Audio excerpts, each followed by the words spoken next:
동네 바보 만보기가 눈 쌓인 산에서 주운 갓난아기. 나랑 살자. 굶어도 같이 굶자. 그렇게 키운 아이는 놀라운 천재였습니다. 모든 걸 한 번에 기억하고 18세의 과거 급제. 이 아이의 진짜 정체는 과연 무엇일까요? 그리고 아이를 버린 진짜 이유는 무엇일까요? 가난하지만 따뜻했던 부자 이야기. 지금 시작합니다. 구독과 좋아요 부탁드립니다. 그리고 어디에서 듣고 계신지 댓글 남겨주시면 그곳에 행운이 가득하길 기원하겠습니다. 구독과 좋아요 부탁드립니다. 음악. 옛날 옛적, 한양에서 멀지 않은 작은 고을에 만보기라는 사내가 살고 있었습니다. 만보기는 동네 사람들 사이에서 바보로 통했습니다. 말이 느리고 셈에 약했으며 글자라곤 자기 이름조차 제대로 쓰지 못했지요. 하지만 그 누구보다 착한 마음씨를 지닌 사내였습니다. 만보가, 이거 장터에 가서 팔고 와. 만보가, 저 박 김매기 좀 해줘. 동네 사람들은 만보기를 부려먹기 좋은 일꾼으로 여겼습니다. 품삯은 다른 이의 절반도 안 되게 주면서 일은 배로 시켰지요. 만보기는 그것이 부당한 줄도 모르고 묵묵히 일했습니다. 고맙습니다. 또 부르십시오. 사람들은 혀를 차면서도 한편으로는 고마워했습니다. 저렇게 어수룩하지만 참 착한 놈이야. 거짓말이라곤 모르는 사내지. 만보기는 동네 아이들이 넘어지면 달려가 일으켜주고 할머니가 짐을 지고 가시면 대신 들어드렸습니다. 품삯을 제대로 받지 못해도 불평 한마디 없이 웃으며 일했지요. 그런 만보기를 동네 사람들은 없이 여기면서도 미워할 수 없었습니다. 만보기는 참 좋은 놈이야. 머리만 좀 더 돌아갔으면 얼마나 좋았을까. 만보기는 마을 끝자락 허름한 움막에서 혼자 살았습니다. 부모님은 일찍 돌아가셨고 형제도 없었습니다. 그저 하루하루 품을 팔아가며 일을 때우는 것이 그의 전부였지요. 겨울이 다가오던 어느 날, 만보기는 산자락에서 나무를 주워갔습니다. 눈이 소복소복 내리는 날이었지요. 한참을 헤매다 만보기는 이상한 소리를 들었습니다. 응애, 응애, 약하게 들려오는 울음소리였습니다. 만보기가 조심스럽게 보자기를 열자 그 안에는 갓난아기가 있었습니다. 얼어서 떨고 있었지만 아직 숨은 붙어 있었지요. 아이고, 누가 이런 짓을. 만보기는 아기를 품에 안았습니다. 나랑 살자. 굶어도 같이 굶자. 만보기는 아기를 업고 산을 내려왔습니다. 동네 사람들은 걱정스러운 얼굴을 지었습니다. 만보가, 내가 무슨 아이를 키워? 너 혼자도 제대로 못 사는데. 하지만 만보기는 고개를 저었습니다. 안 됩니다. 제가 키우겠습니다. 사람들은 한숨을 쉬었지만 만보기의 착한 마음을 알기에 더 이상 말리지 않았습니다. 오히려 젖과 헌옷가지를 가져다 주었지요. 그날부터 만보기는 아기를 키우기 시작했습니다. 만보기의 육아는 서툴렀지만 정성만큼은 누구보다 지극했습니다. 날이 밝으면 아기를 등에 업고 밖을 나갔습니다. 밭을 메고 나무를 하고 짐을 나르는 내내 아기는 만보기의 등에서 조용히 세상을 바라보았지요. 아기야, 배고프지? 조금만 참아라. 아기는 울음이 적었습니다. 다른 아이들처럼 밤새 울어대지도 않았고 배가 고파도 조용히 만보기를 바라볼 뿐이었지요. 이 아이 참 신기하네. 보통 애들은 밤낮 없이 우는데. 겨울이 지나고 봄이 왔습니다. 아기는 무럭무럭 자라났습니다. 계절이 바뀌고 아기는 돌을 맞았습니다. 만보가, 아이 이름은 지었어? 마을 이장이 물었습니다. 아직 못 지었습니다. 제가 글을 몰라서요. 그럼 내가 하나 지어주지. 복된 아이라는 뜻으로 복동이라고 하면 어떨까? 고맙습니다. 복동이. 좋은 이름입니다. 그날부터 아기는 복동이라는 이름을 얻었습니다. 복동이는 걸음마를 배우기 시작했고, 만복이는 복동이가 넘어질까봐 온 신경을 곤두세웠지요.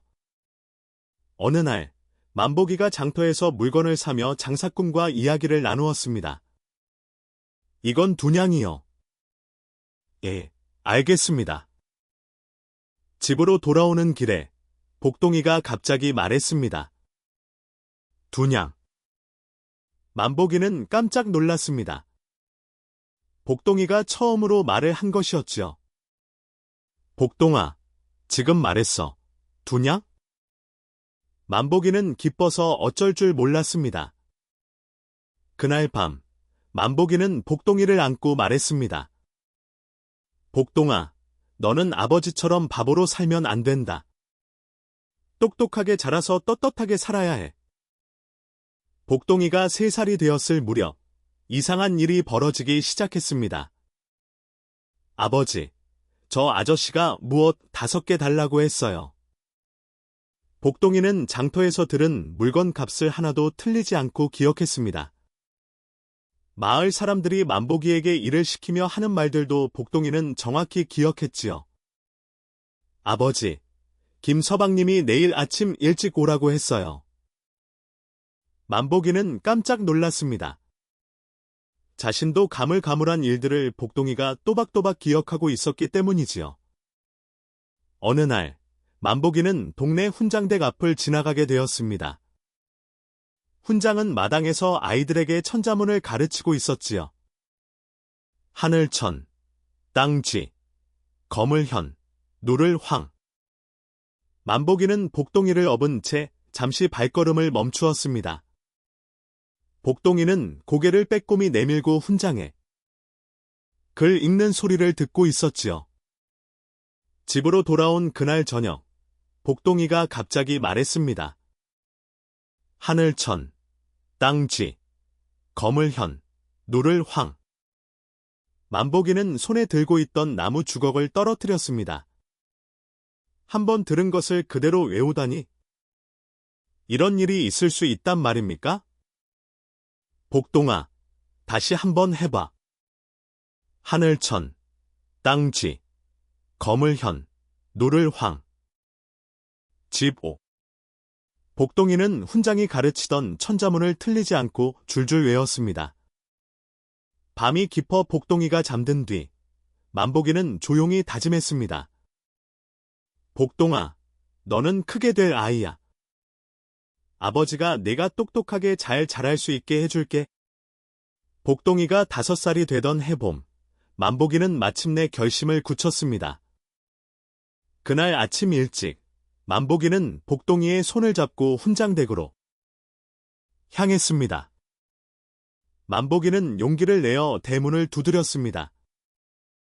무슨 일로 왔는가? 훈장이 물었습니다. 만복이는 복동이를 앞으로 내세우며 말했습니다. 훈장님, 제 아이를 가르쳐 주십시오. 자네가 무슨 돈으로 아이를 가르치겠나? 만복이는 훈장 앞에 무릎을 꿇었습니다. 훈장님, 제발 부탁드립니다. 저는 평생 바보로 살았습니다. 하지만 이 아이만큼은 다릅니다. 만복이는 이마가 땅에 닿도록 깊이 절했습니다. 이 아이는 한 번 들은 걸 다 외우고 사람 말을 귀신같이 알아듣습니다. 제발 이 아이에게 글을 가르쳐 주십시오. 훈장은 복동이를 가까이 불렀습니다. 너는 몇 살이냐? 5살입니다. 글자를 아느냐? 하늘천, 땅쥐, 거물현, 누를황. 복동이는 천자문을 줄줄이 외워 나갔습니다. 훈장의 눈이 점점 커졌습니다. 만복이, 이 아이는 보통 아이가 아니네. 학비는 걱정 말게. 내가 무료로 가르치겠네? 만복이는 기쁨에 겨워 연신 고개를 숙였습니다. 다음 날부터 복동이는 서당에 다니기 시작했습니다. 오늘은 천자문을 배우겠다. 하늘천, 땅지. 훈장이 글자를 가르치자 아이들이 따라 읽었습니다. 자, 이제 방금 배운 것을 외워보거라. 아이들은 더듬거렸습니다. 하지만 복동이는 한 글자도 틀리지 않고 줄줄 외웠습니다. 복동아, 내가 언제 이걸 다 외웠느냐? 방금 배운 걸 외웠습니다. 훈장은 감탄했습니다. 단 한 번 듣고 그것을 완벽히 기억하다니 이런 신동은 처음이었습니다. 한 달이 지나자 복동이는 천자문을 완벽히 마쳤습니다. 다른 아이들은 아직 절반도 못 되었는데 말이지요. 복동아, 이제 사서삼경을 배워보자구나. 집으로 돌아온 복동이는 만복이에게 그날 배운 것을 들려주었습니다. 아버지, 오늘은 논어를 배웠어요. 만복이는 무슨 말인지 하나도 알아듣지 못했지만 기쁨에 겨워 복동이를 꼭 안았습니다. 복동이가 7살이 되던 해, 마을에 큰 일이 생겼습니다. 새로운 수령이 부임해 와서 마을 아이들의 글을 점검하겠다고 했습니다. 각 서당에서 가장 뛰어난 학동을 뽑아 관하로 보내라. 훈장은 고민할 것도 없이 복동이를 선택했습니다. 정해진 날, 복동이는 관하로 향했습니다. 관하 마당에는 여러 서당에서 온 아이들이 모여 있었지요. 모두 부잣집 자식들로 화려한 옷을 입고 있었습니다. 복동이만 남루한 옷차림이었습니다. 잠시 후, 새 수령이 나타났습니다. 너희들의 실력을 보겠다. 내가 시를 한 수 읊을 테니 받아 적어라. 수령이 시를 읊었습니다. 아이들은 황급히 붓을 들었습니다. 하지만 수령의 말이 너무 빨라 대부분의 아이들이 제대로 받아 적지 못했지요. 복동이는 침착하게 석연지를 들며 한 글자도 놓치지 않고 또박또박 글씨를 써 내려갔습니다. 이것은 누가 쓴 것이냐? 조용했던 관아에 수령의 목소리가 울려 퍼졌습니다. 수령은 복동이를 위아래로 훑어보았습니다. 내 옷차림을 보니 부잣집 자식은 아닌 것 같구나. 예의 소인의 아버지는 품팔이로 살아갑니다. 그런데도 글씨가 이토록 바르고 단 한 글자도 틀리지 않았구나. 대단하다. 너는 장차 큰 인물이 될 것이다. 수령은 복동이에게 상으로 책과 붓, 먹을 하사했습니다. 복동이가 집으로 돌아오자 만복이는 눈물을 흘렸습니다. 복동아, 내가 수령님께 칭찬을 받았다니? 아버지는 정말 기쁘구나. 그날 이후 복동이는 마을의 자랑이 되었습니다. 복동이가 9살이 되던 해, 만복이에게 좋은 일이 생겼습니다. 어느 날 장터에서 한 상인이 만복이를 불렀습니다. 여보게, 이 고을의 물건을 팔 사람이 필요하네? 자네가 정직하다는 소문을 들었어. 해보지 않겠나? 만복이는 망설였지만 품삯보다 나은 돈을 벌 수 있다는 말에 마음이 흔들렸지요. 알겠습니다. 해보겠습니다. 그날부터 만복이는 상인의 물건을 바다 마을에 팔기 시작했습니다. 하지만 역시 만복이는 셈에 약했습니다. 장부를 쓰는 것도 서툴렀지요. 어느 날 저녁, 만복이가 한숨을 쉬며 앉아 있었습니다. 아버지, 무슨 일이세요? 복동아, 아버지가 장사를 하려니 어렵구나. 장부를 어떻게 써야 할지 모르겠어. 복동이는 아버지의 장부를 들여다보았습니다. 아버지, 제가 도와드릴게요. 복동이는 먹을 갈고 붓을 들었습니다. 그리고 아버지가 하루 동안 판 물건과 받은 돈을 깔끔하게 정리했지요. 이렇게 쓰시면 됩니다. 물건 이름, 개수, 가백에 팔았는지 적으시면 돼요. 복동아, 고맙구나. 내가 없었으면 아버지는 큰일 날 뻔했어. 그날부터 복동이는 저녁마다 아버지의 장부를 정리해 주었습니다. 한 달쯤 지나자 이상한 일이 생겼습니다. 상인이 만복이에게 말했습니다. 이게 맞나? 다른 사람들보다 돈이 적은데. 집으로 돌아온 만복이가 복동이에게 이야기하자 복동이는 장부를 꼼꼼히 살펴보았습니다. 아버지, 저희가 틀린 게 아니에요. 상인 나으리가 처음에 말씀하신 값과 지금 받으려는 값이 달라요. 다음 날, 만복이는 복동이와 함께 상인을 찾아갔습니다. 복동이가 조목조목 따지며 설명하자 상인은 황급히 변명했습니다. 아, 그게 내가 착각했나 보네. 만복이는 복동이 덕분에 손해를 보지 않을 수 있었지요.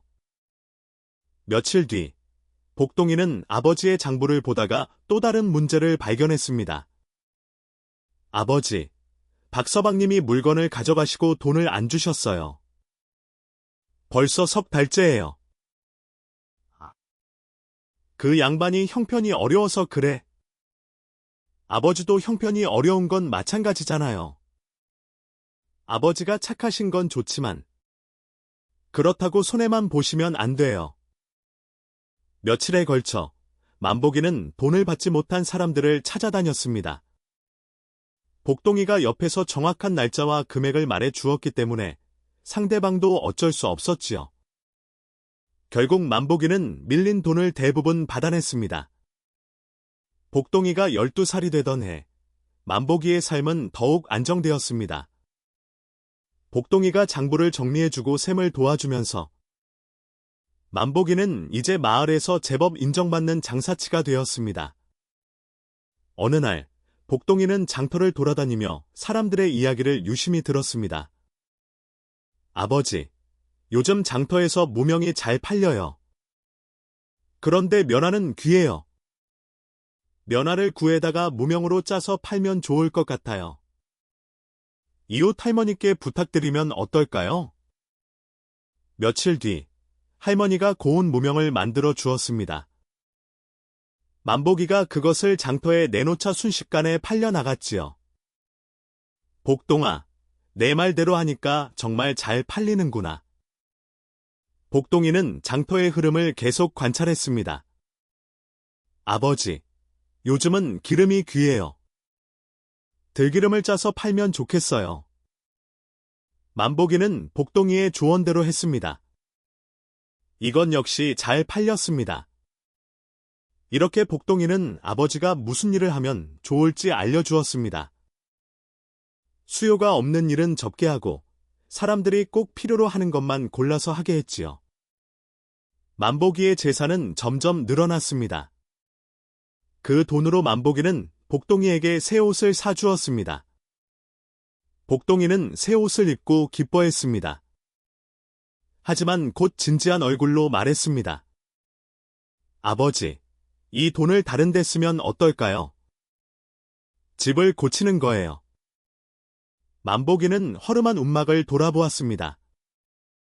하지만 복동아, 집을 고치려면 돈이 많이 들어.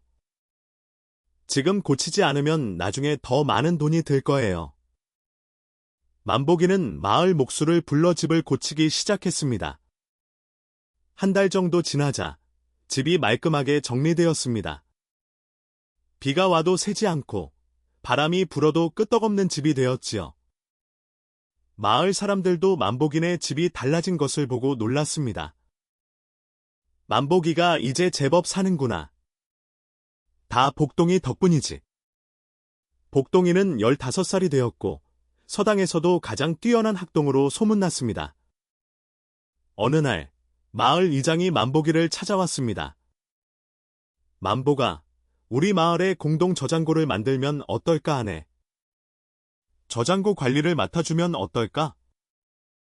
복동이가 나섰습니다. 이장님, 제가 도와드릴게요. 복동이는 마을 공동 저장고의 장부를 맡았습니다. 누가 얼마나 곡식을 넣었는지, 누가 얼마나 가져갔는지 꼼꼼히 기록했지요. 며칠 뒤, 복동이는 이장에게 제안을 했습니다. 이장님, 우리 마을에서 함께 물건을 사고 팔면 어떨까요? 한 사람이 물건을 사는 것보다 여러 사람이 함께 사면 값을 낮출 수 있어요. 이장은 복동이의 말에 감탄했습니다. 훌륭한 생각이다. 한번 해보자. 복동이의 제안대로 마을 사람들은 함께 물건을 사고 팔기 시작했습니다. 물건 값이 싸졌고 팔 때는 더 비싸게 팔 수 있었지요. 복동이 덕분에 우리 마을이 부자가 되겠네? 사람들은 기뻐했습니다. 하지만 복동이는 자랑하지 않았습니다. 모두 함께 힘을 모은 덕분입니다. 그날 저녁, 만복이는 복동이에게 말했습니다. 복동아, 너는 정말 훌륭한 아이로 자랐구나. 아버지는 내가 자랑스럽다. 아버지, 저도 아버지가 자랑스러워요. 아버지는 누구보다 착하고 정직하신 분이시잖아요. 복동이의 눈빛은 맑고 진지했습니다. 만복이는 복동이를 꼭 안았지요. 이제 만복이네 집은 마을에서 제법 알아주는 집안이 되었습니다. 하지만 만복이는 여전히 겸손했고 복동이 또한 자신의 재능을 마을을 위해 쓰며 존경받는 아이로 자라났지요. 복동이가 18살이 되던 해, 마을에 묘한 소문이 돌기 시작했습니다. 복동이가 과거에 응시한다던데. 그래? 만복이 아들이? 훈장이 복동이를 불러 말했습니다. 복동아, 이제 너는 과거를 볼 때가 되었다. 내 실력이라면 충분히 합격할 수 있을 것이다. 복동이는 고개를 끄덕였습니다. 하지만 마음 한편으로는 걱정이 앞섰지요. 과거에 응시하려면 돈이 필요했고 한양까지 가는 길도 멀었습니다. 집으로 돌아온 복동이가 이 이야기를 꺼내자 만복이는 눈을 반짝였습니다. 복동아, 그거 정말 좋은 일이구나. 아버지가 돈은 마련할게. 하지만 아버지, 돈이 많이 들어요. 괜찮아. 우리 집 살림이 예전보다 나아졌잖니? 다 내 덕분이야. 만복이는 그동안 모아둔 돈을 꺼냈습니다. 복동이가 장부를 정리해주고 장사의 방향을 잡아준 덕분에 제법 돈이 모여 있었지요. 복동아, 이걸로 과거 준비를 해라. 네가 과거에 급제하면 우리 집안이 완전히 달라질 거야. 복동이는 아버지의 손을 꼭 잡았습니다. 아버지, 제가 꼭 합격해서 아버지께 은혜를 갚겠습니다. 복동이는 과거 준비에 매진했습니다. 밤낮으로 책을 읽고 글을 쓰며 실력을 갈고 닦았지요. 봄이 되어 과거 시험이 다가왔습니다. 복동이는 만복이와 함께 한양으로 향했습니다. 마을 사람들이 나와서 배웅해 주었지요. 복동아, 꼭 합격해서 돌아오라. 우리 마을의 자랑이 되어 다오. 복동이는 사람들에게 깊이 절했습니다. 감사합니다. 최선을 다하겠습니다. 만복이와 복동이는 며칠을 걸어 한양에 도착했습니다. 한양은 사람도 많고 집도 많았습니다. 복동이는 처음 보는 큰 도성의 놀라움을 감추지 못했지요. 아버지, 한양은 정말 크네요. 그렇구나. 복동아, 내가 여기서 급제하면 정말 좋겠구나. 만복이와 복동이는 한양의 한 여관에 짐을 풀었습니다. 그리고 다음 날, 과거 시험장으로 향했지요. 시험장에는 수많은 유생들이 모여 있었습니다. 모두 화려한 옷을 입고 자신감 넘치는 표정이었습니다. 복동이만 소박한 옷차림이었지요. 저기 좀 봐, 저 사람 옷차림 좀 봐, 시골에서 온 건가? 유생들이 복동이를 보고 수근거렸습니다. 그 중에서도 유난히 화려한 옷을 입은 젊은이가 복동이를 흘겨보며 코웃음을 쳤습니다. 시골 출신 주제에 감히 과거에 응시하다니. 그리나 제대로 아는지 모르겠군. 그는 석준이었습니다. 한양의 부잣집 도련님이자 어려서부터 최고의 스승에게 배운 수재였지요. 석준은 복동이보다 한 살 많은 19살이었습니다. 석준은 복동이의 남루한 차림새를 보고 깔보았습니다. 복동이는 아무 말 없이 시험장으로 들어갔습니다. 시험이 시작되었습니다. 문제가 나오자 유생들은 붓을 들었습니다. 복동이도 침착하게 문제를 읽고 답을 써내려갔지요. 시험 문제는 어려웠습니다. 유생들은 고개를 갸웃거리며 고민했습니다. 석준도 이마에 땀을 흘리며 답안을 작성했지요. 하지만 복동이는 막힘없이 글을 썼습니다. 훈장님께 배운 것, 혼자 공부한 것들이 모두 떠올랐습니다. 시험이 끝나고 복동이는 시험장을 나왔습니다.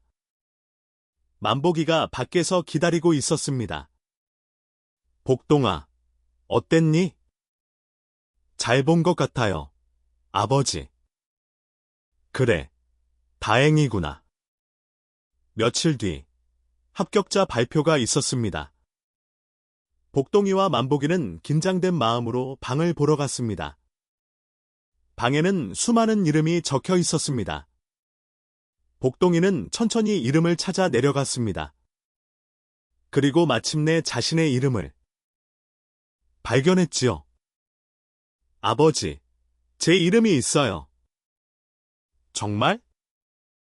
정말이냐? 만복이는 믿기지 않는다는 표정으로 방을 바라보았습니다. 복동이의 이름이 분명히 적혀 있었습니다. 그것도 상위권의 말이지요. 복동아, 네가 해냈구나. 만복이는 복동이를 껴안고 눈물을 흘렸습니다. 자신의 아들이 과거에 급제하다니 꿈만 같았지요. 주변 사람들도 축하해 주었습니다. 하지만 석준은 믿을 수 없다는 표정으로 방을 바라보았습니다. 자신의 이름도 있었지만 복동이보다 아래였습니다.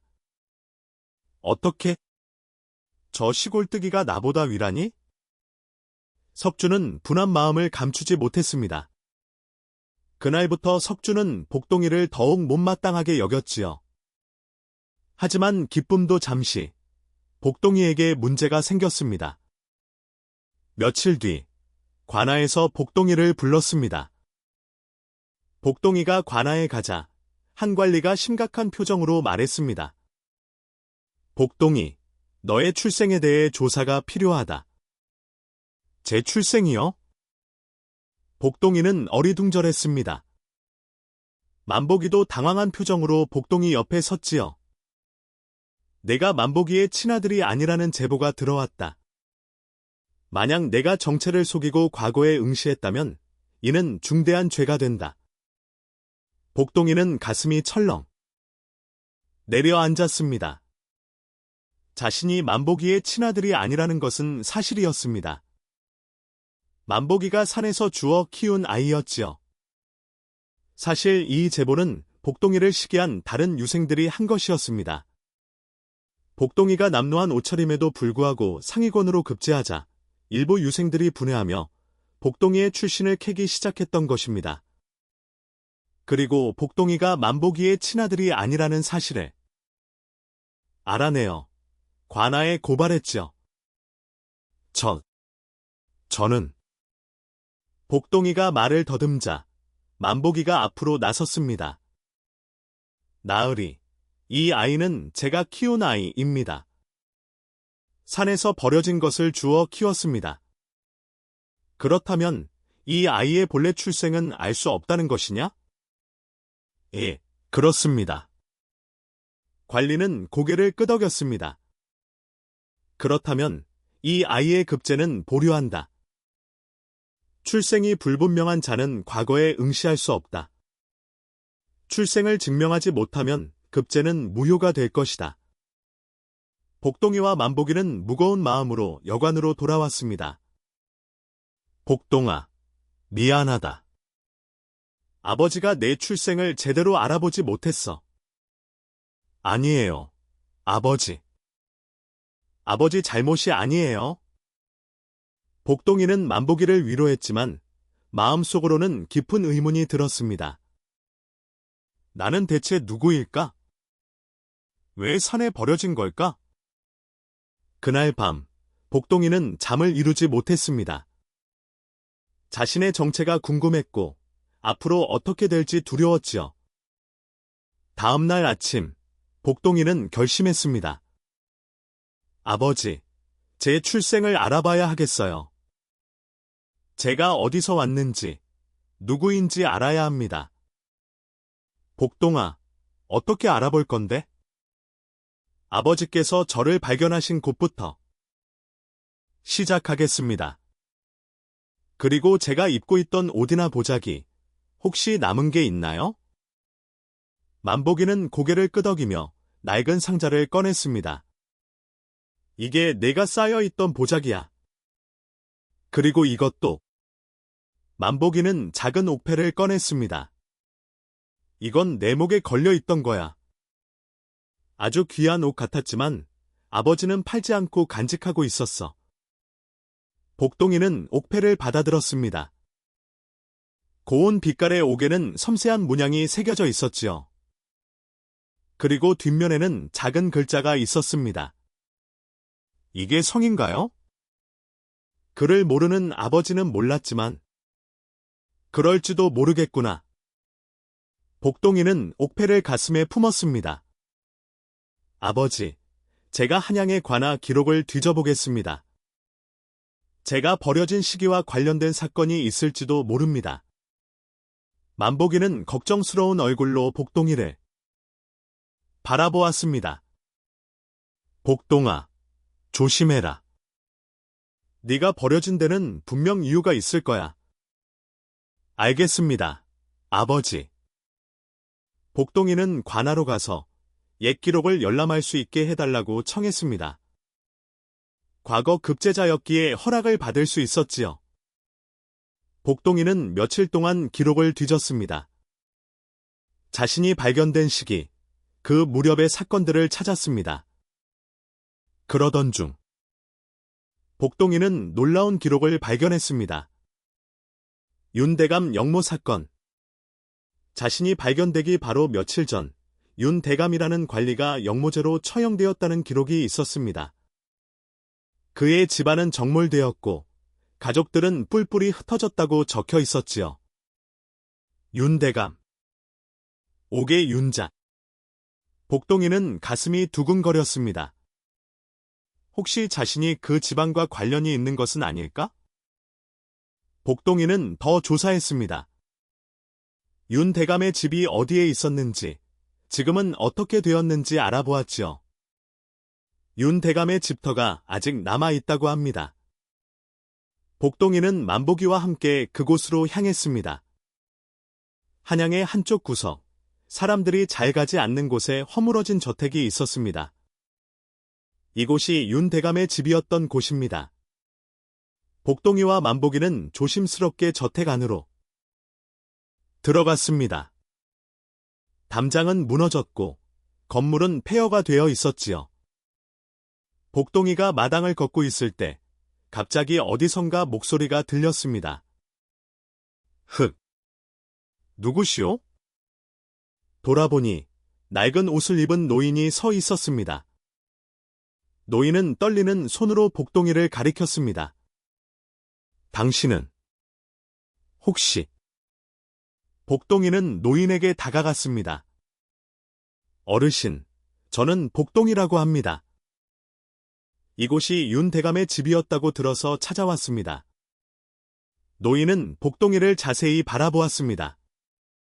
그리고 복동이가 가슴에 품고 있던 옥패를 보는 순간 노인의 눈이 커졌습니다. 그 옥패는 이게요? 제가 어렸을 때부터 가지고 있던 것입니다. 노인은 떨리는 손으로 옥패를 만져보았습니다. 그리고 눈물을 흘리기 시작했습니다. 도련님. 정말 도련님이십니까? 도련님이요? 저는 윤대감 댁의 하인이었습니다. 이 옥패는 윤씨 가문의 가보입니다. 도련님만 가지실 수 있는 것이지요. 복동이는 충격을 받았습니다. 자신이 윤대감 집안의 자식이라니. 어르신, 자세한 이야기를 들려주시겠습니까? 노인은 고개를 끄덕이며 천천히 이야기를 시작했습니다. 노인은 복동이와 만복이를 무너진 사랑채로 안내했습니다. 그곳에서 노인은 떨리는 목소리로 이야기를 시작했습니다. 도련님의 아버님이신 윤대감님은 청렴결백한 분이셨습니다. 하지만 그것이 화근이었지요. 당시 권세가 높던 간신 이정환이 부정을 저지르고 있었는데 윤대감님께서 이를 탄핵하셨습니다. 노인은 한숨을 쉬었습니다. 이정환은 복수를 계획했습니다. 윤대감님께 영모의 누명을 씌웠지요. 거짓 증거를 만들고 증인을 매수했습니다. 윤대감님은 억울함을 호소하셨지만 아무도 믿지 않았습니다. 결국 아버님은 참형을 당하셨습니다. 집안은 정몰되었고 가족들은 뿔뿔이 흩어졌지요. 어머님은 그 충격으로 병을 얻어 돌아가셨고 도련님만이라도 살려야 한다는 생각에 제가 도련님을 몰래 빼돌렸습니다. 노인은 눈물을 닦았습니다. 산속 바위 틈에 도련님을 숨겨두고 제가 다시 오겠다고 약속했습니다. 하지만 관아의 추적이 심해 제가 다시 가기까지 시간이 걸렸지요. 그 사이에 도련님이 사라지셨습니다. 저는 도련님이 돌아가신 줄 알았습니다. 만복이가 말했습니다. 그때 제가 복동이를 발견했습니다. 운명이었던 모양입니다. 노인은 만복이에게 깊이 절했습니다. 은인이십니다. 도련님을 살려주시고 키워주셔서 감사합니다. 만복이는 황급히 노인을 일으켰습니다. 아닙니다. 복동이는 제 아들입니다. 저야말로 이런 훌륭한 아이를 키울 수 있어서 감사합니다. 복동이는 두 사람을 바라보았습니다. 가슴이 복잡했습니다. 자신에게 진짜 부모가 있었다는 것, 그리고 그들이 억울하게 죽었다는 것을 알게 되었지요. 그럼 이정환은 지금 어디에 있습니까? 노인이 대답했습니다. 아직도 높은 벼슬에 있습니다. 권세가 대단하지요. 복동이는 주먹을 꽉 쥐었습니다. 제 아버님의 누명을 벗겨야 합니다. 그리고 이정환의 악행을 밝혀야 합니다. 노인이 말했습니다. 도련님, 상소를 올리십시오. 도련님의 신분을 밝히고 아버님의 누명을 벗겨달라고 호소하십시오. 제가 증인이 되겠습니다. 복동이는 만복이를 바라보았습니다. 만복이는 고개를 끄덕였습니다. 복동아, 내 진짜 부모님의 원한을 풀어드려야 한다. 그것이 내가 해야 할 일이야. 복동이는 눈물을 흘렸습니다. 하지만 아버지, 저는 아버지를 떠나고 싶지 않아요. 떠나는 게 아니야. 네가 누구든 너는 내 아들이야. 그건 변하지 않아. 만복이는 복동이를 꼭 껴안았습니다. 복동이는 만복이의 품에서 한참을 울었지요. 다음 날, 복동이는 상소를 작성하기 시작했습니다. 자신의 신분을 밝히고 아버지 윤대감의 누명을 벗겨달라는 내용이었습니다. 그런데 그 무렵, 한 세력이 움직이기 시작했습니다. 복동이가 윤대감의 아들일지도 모른다는 소문이 돌자 이정환은 복동이를 제거하려 했지요. 어느 날 만복이가 여관에서 물건을 사고 돌아오는 길이었습니다. 갑자기 몇 명의 사내들이 만복이를 둘러쌌습니다. 내가 만복이냐? 그렇습니다마. 우리와 함께 가자. 사내들은 만복이를 끌고 어두운 골목으로 갔습니다. 그곳에는 이정환의 신복이 기다리고 있었습니다. 만복이, 내 아들 복동이가 쓸데없는 짓을 하고 있구나. 무슨 말씀이십니까? 윤대감의 누명을 벗기려 한다지? 그런 일은 하지 않는 게 좋을 것이다. 하지만 그건 진실이 무슨 소용이냐? 중요한 건 내 아들의 안전이지. 신복은 위협적인 목소리로 말했습니다. 만약 복동이가 계속 이 일을 추진한다면 내가 위험해질 수도 있다. 만복이는 두려웠습니다. 하지만 굴복하지 않았지요. 위협하셔도 소용없습니다. 복동이는 옳은 일을 하고 있습니다. 그렇게 나온다면 어쩔 수 없지. 신복은 신호를 보냈습니다. 사내들이 만복이를 때리려는 순간이었습니다. 그때 우연히 그 골목을 지나가던 석준이 이 광경을 목격했습니다. 석준은 모임을 마치고 집으로 돌아가는 길이었지요. 석준은 처음에는 그냥 지나치려 했습니다. 복동이를 질투하고 있었고 복동이의 아버지가 공경에 처한 것을 보고도 모른 척하려 했지요. 하지만 그 순간 복동이가 나타났습니다. 아버지! 복동이는 만복이를 구하기 위해 사내들에게 달려들었습니다. 겁도 없이 목숨을 걸고 아버지를 지키려 했지요.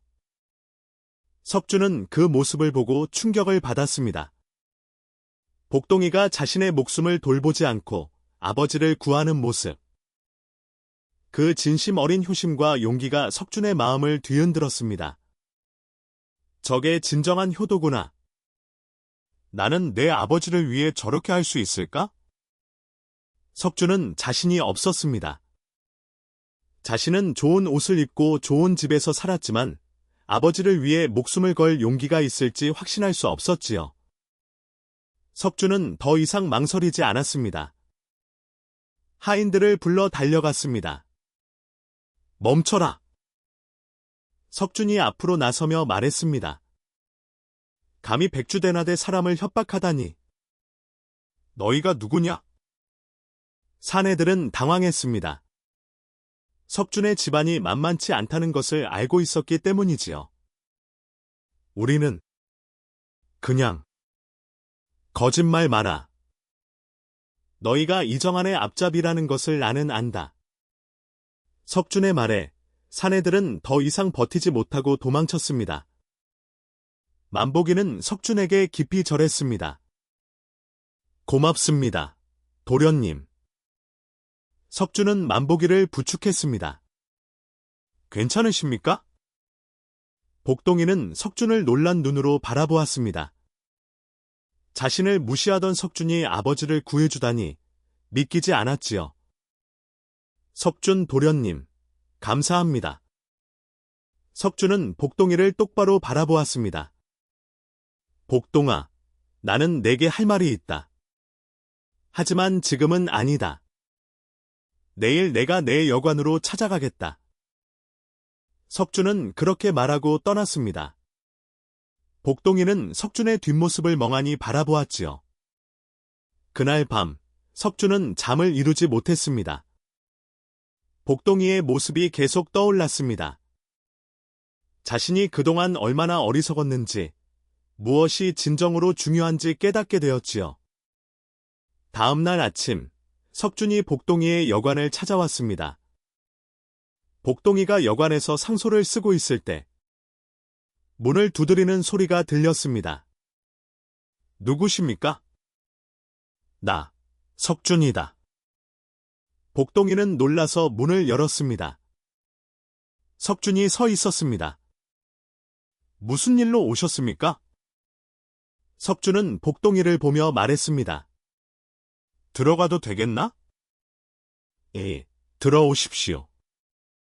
석준은 방에 들어와 복동이 앞에 앉았습니다. 그리고 잠시 망설이더니 말했습니다. 복동아, 솔직히 말하겠다. 나는 내 소식을 들었을 때 기뻤다. 출생 문제로 급제가 보류되었다는 소식을 들었을 때 말이야. 복동이는 아무 말도 하지 않았습니다. 석준이 계속 말했습니다. 나는 어려서부터 최고의 스승에게 배웠고 최고의 교육을 받았어. 그런데 내가 나보다 위에 급제했지. 분했어. 내가 실패하기를 바랐어. 석준은 부끄러운 듯 고개를 숙였습니다. 하지만 어제 내가 아버지를 구하는 모습을 봤어. 내가 목숨을 걸고 아버지를 지키려는 모습을 말이야. 석준은 복동이를 똑바로 바라보았습니다. 그때 깨달았어. 내가 질투한 건 내 실력이 아니라 내 인품이었다는 걸. 나는 좋은 옷을 입고 좋은 집에서 살지만 내 아버지를 위해 목숨을 걸 수 있을까? 자신이 없더라. 복동이는 조용히 석준의 말을 들었습니다. 그래서 왔어.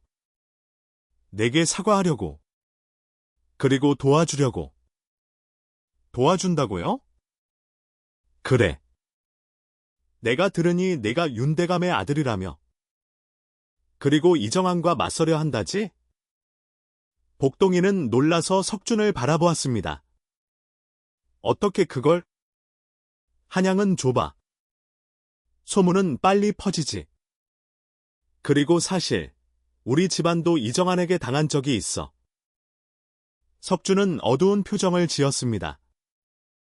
내 아버지가 돌아가시기 전 이정환의 부정을 고발하려 했어. 하지만 증거를 모으기 전에 갑자기 돌아가셨지? 병이라고 했지만 나는 의심하고 있어. 복동이는 석준의 눈을 바라보았습니다. 진심이 담겨 있었습니다. 석준 도련님. 이제 우리 친구가 되자. 나이로 보면 내가 1살 위니 편하게 형님이라 불러도. 좋아. 함께 이정환을 쓰러뜨리자. 석준은 손을 내밀었습니다. 복동이는 잠시 망설이다가 석준의 손을 잡았습니다. 고맙습니다. 석준 형님. 천만에. 처음엔 내가 미웠지만 이제는 내가 옳은 일을 한다는 걸 알아. 그리고 나도 이정환에게 빚이 있어. 함께 갑시다. 그날부터 석준은 복동이를 도왔습니다. 석준의 집안이 가진 정보와 인맥을 활용해 상소를 준비했지요. 복동이의 상소가 조정에 올라갔습니다. 임금이 상소를 읽고 놀랐습니다. 죽은 줄 알았던 윤대감의 아들이 살아있다니? 임금은 복동이를 불렀습니다. 복동이는 옥패와 노인을 데리고 궁궐로 들어갔지요. 네가 윤대감의 아들이라는 것이 사실이냐? 예, 전하. 사실입니다. 복동이는 옥패를 바쳤습니다. 임금은 옥패를 보고 놀랐습니다. 이것은 확실히 윤씨 가문의 가보로다. 그렇다면 윤 대감의 영모 사건을 다시 조사해야겠구나. 임금의 명령으로 재조사가 시작되었습니다. 하지만 이정환은 가만히 있지 않았습니다. 어떻게 된 일이냐? 윤대감의 아들이 살아있다니? 이정환은 자신의 신복들을 불러 모았습니다. 복동이를 막아야 한다. 증거를 모두 없애고 증인들을 입막음하라. 신복들이 움직이기 시작했습니다. 복동이가 조사한 증거들이 하나 둘씩 사라지기 시작했지요. 증인들도 갑자기 말을 바꾸었습니다. 저는 아무것도 모릅니다. 제가 잘못 봤습니다. 복동이는 절망했습니다. 이대로는 진실을 밝힐 수 없을 것 같았지요. 석준이 복동이를 격려했습니다. 복동아, 포기하지 마. 반드시 방법이 있을 거야. 그때 노인이 복동이를 찾아왔습니다. 도련님, 제게 마지막 증거가 하나 더 있습니다. 마지막 증거요? 예, 당시 윤 대감님을 모함한 문서의 원본입니다. 이것만 있으면 이정환의 거짓을 증명할 수 있습니다. 노인은 낡은 문서를 꺼냈습니다. 그것은 오랜 세월 동안 숨겨져 있던 것이었지요. 이 문서는 제가 목숨을 걸고 지켜왔습니다. 언젠가 진실을 밝힐 날이 올 거라 믿으며 복동이는 문서를 받아들고 읽어 내려갔습니다. 그것은 확실히 이정환이 조작한 증거였지요. 이정환의 도장과 서명이 선명하게 남아 있었습니다. 이것이 있으면 도련님. 이제 이정환을 쓰러뜨릴 수 있습니다. 복동이는 석준과 함께 문서를 검토했습니다. 이거야. 이 문서가 있으면 이정환의 거짓을 완벽하게 증명할 수 있어. 복동이는 문서를 들고 다시 한번 상소를 올렸습니다. 이번에는 확실한 증거와 함께 말이지요. 복동이의 상소가 올라가자 조정이 다시 한번 들썩였습니다. 임금이 이정환을 불렀습니다. 이정환, 이 문서를 보았느냐? 이정환은 문서를 보고 얼굴이 하얗게 질렸습니다. 자신이 만든 조작 증거의 원본이었기 때문이지요.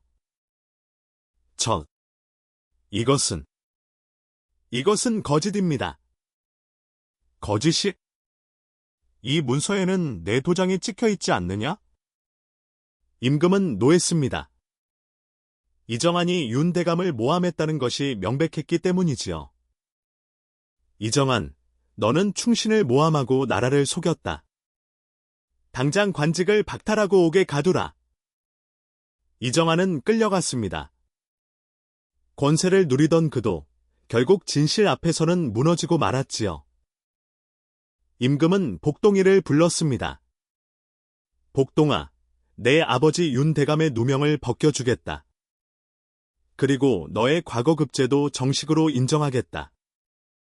감사합니다, 전하. 복동이는 깊이 절했습니다. 그리고 윤대감 댁에 정몰된 재산도 돌려주겠다. 내가 윤씨 가문을 다시 일으켜 세워라. 전하의 은혜에 감사드립니다. 복동이는 물러나왔습니다. 밖에서는 만복이와 석준이 기다리고 있었지요. 복동아, 축하한다. 석준이 말했습니다. 복동이는 미소를 지었습니다. 모두 여러분 덕분입니다. 석준 형님, 처음 만났을 때는 상상도 못했어요. 형님께서 이렇게 큰 도움이 되실 줄은요. 석준도 웃었습니다. 나도 마찬가지야. 처음엔 널 질투했지만 이제는 내가 내 가장 소중한 친구야.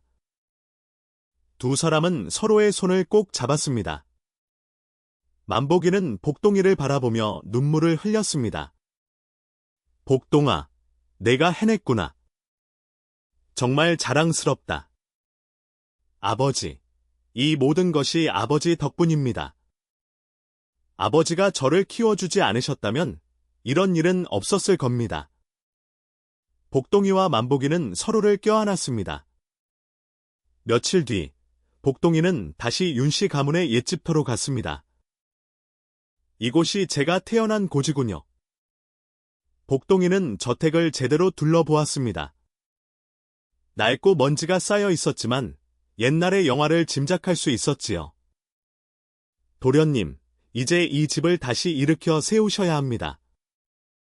노인이 말했습니다. 복동이는 고개를 끄덕였습니다. 그렇게 하겠습니다.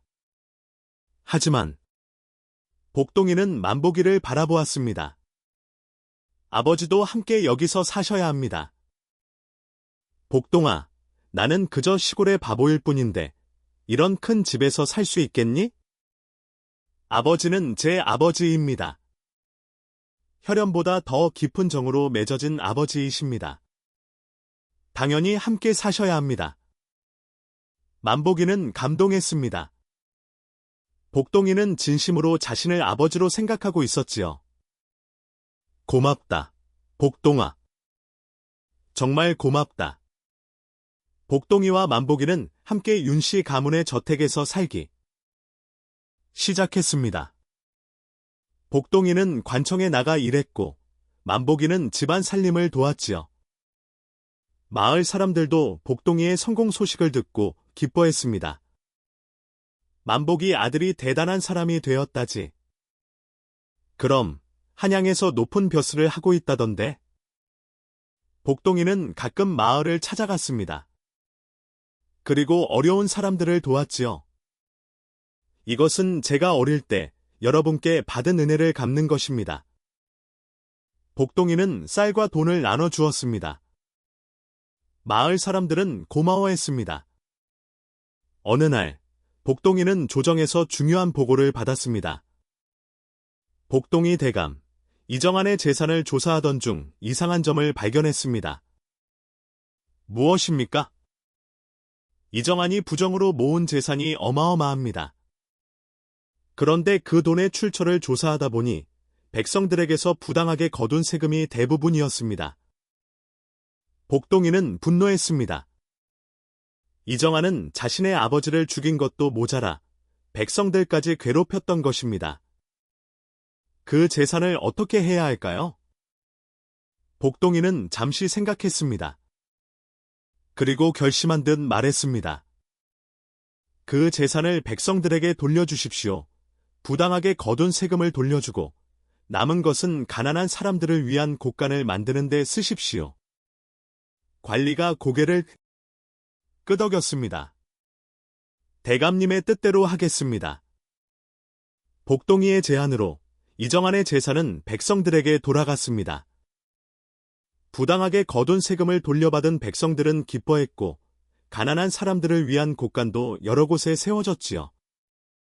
복동이 대감님 덕분에 우리가 억울한 돈을 돌려받았어요. 정말 훌륭하신 분이야. 복동이의 결정에 모두가 감탄했습니다. 임금도 이 소식을 듣고 복동이를 칭찬했지요. 복동이는 진정으로 백성을 사랑하는 관리로구나. 소문은 온 나라에 퍼졌습니다. 복동이가 권력을 이용해 자신의 이익을 챙기지 않고 백성을 먼저 생각했다는 이야기가 말이지요. 어느 날 저녁, 만복이가 복동이에게 물었습니다. 복동아, 이정환 재산을 백성들에게 돌려주었다지.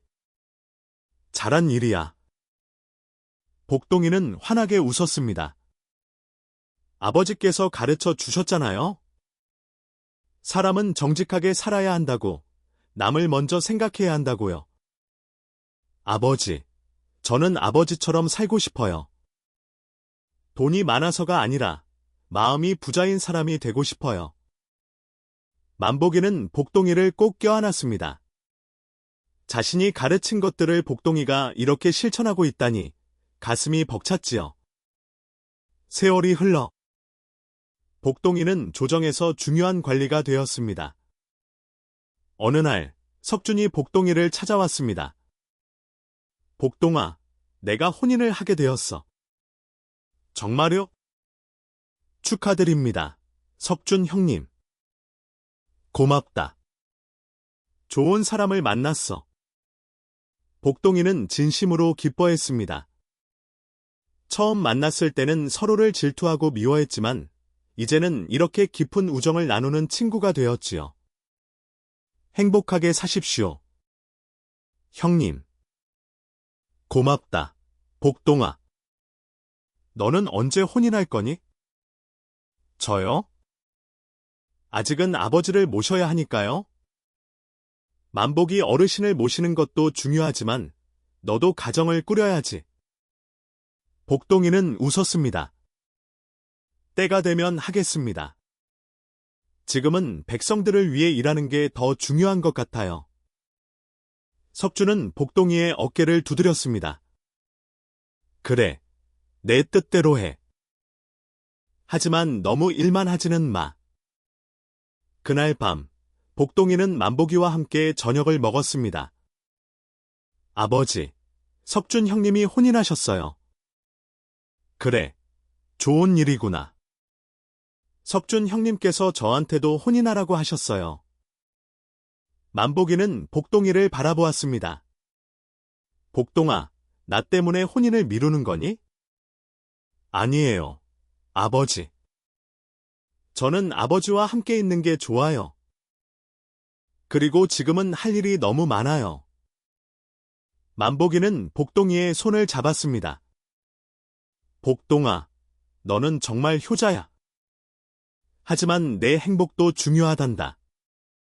아버지가 행복하면 저도 행복해요. 두 사람은 따뜻한 저녁을 함께 나누었습니다. 한편, 복동이는 조정에서 새로운 정책을 제안했습니다. 전하, 가난한 아이들도 공부할 수 있도록 서당을 세우면 어떨까 합니다. 서당을 세운다고? 예, 저 또한 어려운 환경에서 자랐지만 훈장님 덕분에 공부할 수 있었습니다. 모든 아이들에게 그런 기회를 주고 싶습니다. 임금은 복동이의 제안에 감탄했습니다. 좋은 생각이다. 그렇게 하도록 하라. 복동이의 제안으로 전국의 서당들이 세워졌습니다. 가난한 아이들도 무료로 공부할 수 있게 되었지요. 백성들은 복동이에게 감사했습니다. 복동이 대감은 진정으로 백성을 생각하시는 분이야. 그분 덕분에 우리 아이도 글을 배울 수 있게 되었어. 복동이의 명성은 날로 높아졌습니다. 하지만 복동이는 늘 겸손했지요. 이것은 모두 만복이 아버지께서 가르쳐 주신 덕분입니다. 세월이 더 흘러 만복이는 나이가 들었습니다. 어느 날 만복이가 병이 들었습니다. 복동이는 최고의 의원을 불러 치료했지만 만복이의 기력은 점점 약해졌지요. 복동이는 만복이의 곁을 떠나지 않았습니다. 아버지, 편히 쉬세요. 제가 곁에 있을게요. 만복이는 복동이의 손을 꼭 잡았습니다. 복동아, 아버지는 행복했단다. 아버지, 무슨 말씀을 그렇게 하세요? 아버지는 오래오래 사셔야 해요. 아니야, 복동아. 사람은 언젠가는 하는 법이지. 하지만 나는 후회가 없어. 만복이는 복동이를 바라보며 미소 지었습니다. 내가 있어서 아버지는 참 행복했다. 산에서 널 주운 그날이 내 인생 최고의 날이었어. 아버지. 복동이는 눈물을 흘렸습니다. 복동아, 아버지가 없어도 잘 살아야 한다. 네가 하는 일을 계속하렴. 백성들을 위해 정직하게, 겸손하게 살아가렴. 네, 아버지. 꼭 그렇게 하겠습니다. 그리고 혼인도 하고, 아이도 낳고, 행복하게 살아야 한다. 알겠지? 네, 아버지. 만복이는 평온한 얼굴로 눈을 감았습니다. 복동이는 만복이의 손을 꼭 잡고 있었지요. 아버지, 고맙습니다. 저를 주워주셔서, 키워주셔서, 사랑해주셔서 정말 고맙습니다. 만복이가 세상을 떠난 후 복동이는 장례를 성대하게 치렀습니다. 조정의 대신들부터 마을의 백성들까지 모두가 만복이를 애도했습니다. 만복이 어르신은 진정한 아버지셨습니다. 복동이 대감을 키워낸 위대한 분이셨습니다. 석준도 찾아와 복동이를 위로했습니다. 복동아, 힘내. 만복이 어르신은 내가 자랑스러우셨을 거야. 고맙습니다, 석준 형님. 복동이는 만복이의 무덤 앞에서 말했습니다. 아버지, 제가 누구든 어디서 왔든 저는 아버지의 아들입니다. 평생 아버지를 잊지 않겠습니다. 아버지께서 가르쳐 주신 정직과 겸손과 사랑으로 백성을 섬기겠습니다. 만복이가 떠난 후 복동이는 더욱 열심히 일했습니다. 복동이는 전국을 돌아다니며 백성들의 어려움을 직접 듣고 해결했습니다. 세금이 무거운 곳은 세금을 줄여주고 흉년이 든 곳에는 곡식을 지원했지요. 복동이 대감님이 우리를 살리셨어요. 정말 훌륭하신 분이야. 백성들의 칭송이 이어졌습니다. 어느 날, 복동이는 옛 마을을 다시 찾았습니다. 자신과 만복이가 살았던 그곳이었지요. 마을은 많이 변해 있었습니다.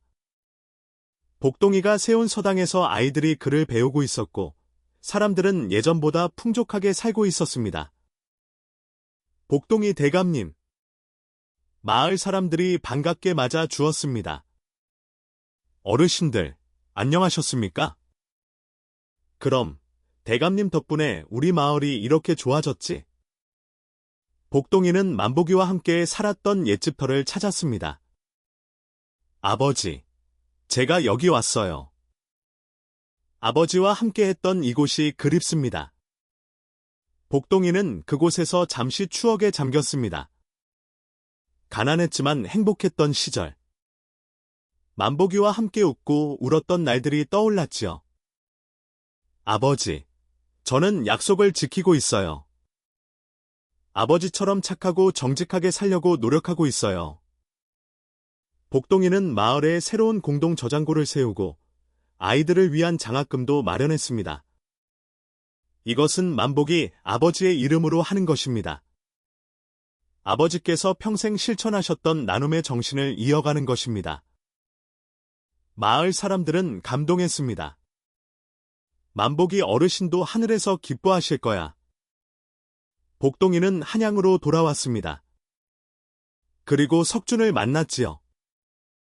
석준 형님, 저도 이제 혼인을 해야 할 것 같습니다. 석준은 놀라며 웃었습니다. 드디어. 누가 그 마음을 돌린 거야? 아버지께서 마지막으로 하신 말씀이 생각났습니다. 행복하게 살라고 하셨어요. 이제 그 약속을 지킬 때가 된 것 같습니다. 좋아. 내가 좋은 사람 소개시켜 줄게. 석준의 소개로 복동이는 온화하고 현숙한 여인을 만났습니다. 그녀는 복동이의 인품을 높이 평가했고 복동이도 그녀에게 마음이 끌렸지요. 혼례를 올린 후 복동이는 아내에게 만복이의 이야기를 들려주었습니다. 저는 산에서 버려진 아이였습니다. 하지만 만복이 아버지께서 저를 주어 키워주셨지요. 저의 모든 것은 아버지 덕분입니다. 아내는 복동이의 손을 잡았습니다. 당신은 훌륭한 분이세요. 만복이 어르신께서도 자랑스러워하실 거예요. 고맙습니다. 함께 행복한 가정을 꾸려나가요. 세월이 흘러 복동이에게 아들이 태어났습니다. 복동이는 아들의 이름을 만복이라고 지었습니다. 이 아이의 이름은 만복입니다. 저를 키워주신 아버지의 이름입니다. 사람들은 감동했습니다. 복동이가 만복이를 얼마나 사랑했는지 알 수 있었지요. 복동이는 아들을 데리고 만복이의 무덤을 찾아갔습니다. 아버지, 제게 아들이 생겼습니다. 아버지의 이름을 물려받았습니다. 이 아이도 아버지처럼 착하고 정직한 사람으로 키우겠습니다. 복동이는 아들에게 만복이의 이야기를 들려주었습니다. 만복아, 내 이름은 위대한 분의 이름이란다. 할아버지는 가난했지만 마음만은 누구보다 부자셨지. 거짓을 모르고 남을 먼저 생각하셨단다. 어린 만복이는 아직 알아듣지 못했지만 복동이는 계속 이야기했습니다. 할아버지께서 아버지를 키우지 않으셨다면 아버지는 지금 여기 없었을 거야.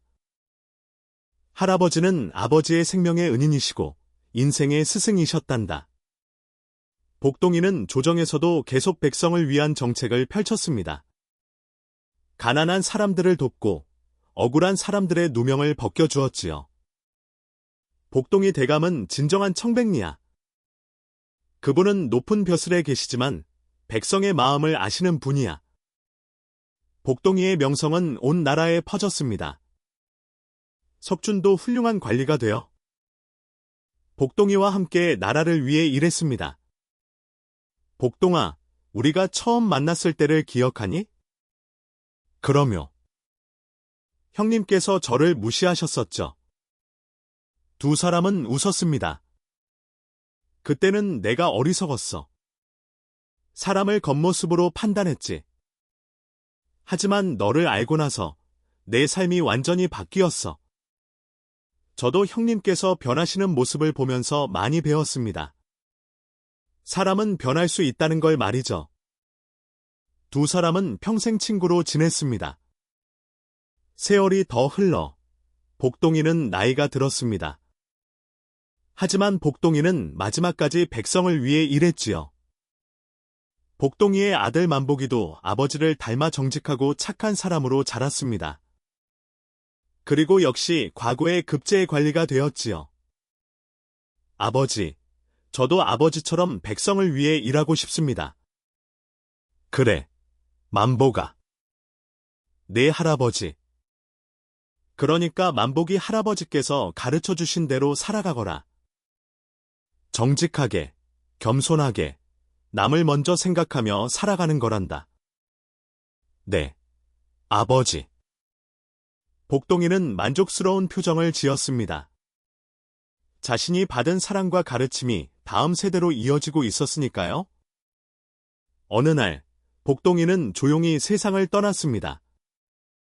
평온한 얼굴이었지요. 온 나라가 복동이의 죽음을 애도했습니다. 임금부터 백성들까지 모두가 슬퍼했습니다.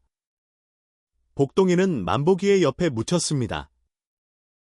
두 사람은 이제 영원히 함께였지요. 사람들은 이렇게 말했습니다. 복동이의 집안이 일어선 것은 복동이의 재능 때문만이 아니었다. 만복이의 사랑과 헌신이 있었기에 가능한 일이었다. 만복이는 바보가 아니었다. 사람을 키우는 법을 아는 현명한 아버지였다. 그리고 복동이는 그 사랑에 보답하며 평생을 살았다. 이것이 진정한 효도요, 진정한 사랑이다. 옛말에 백절불굴이라는 말이 있습니다. 어떠한 난관에도 굽히지 않고 이겨나간다는 뜻이지요. 복동이와 만복이는 가난과 역경 속에서도 서로를 믿고 의지하며 난관을 헤쳐나갔습니다. 그리고 마침내 모두가 인정하는 훌륭한 집안을 일으켰지요. 진정한 가족은 피가 아니라 마음으로 이어진다는 것, 그리고 사람의 가치는 출신이 아니라 마음씨와 행동으로 결정된다는 것을 복동이와 만복이는 보여주었습니다. 정직과 겸손으로 살아간 그들의 삶은 후대에까지 귀감이 되었습니다. 다음 영상을 빠르게 만나보시려면 좋아요와 구독을 눌러주세요. 그럼 더 재미있는 영상으로 찾아뵙겠습니다. 모두 행복한 하루 보내세요. 감사합니다.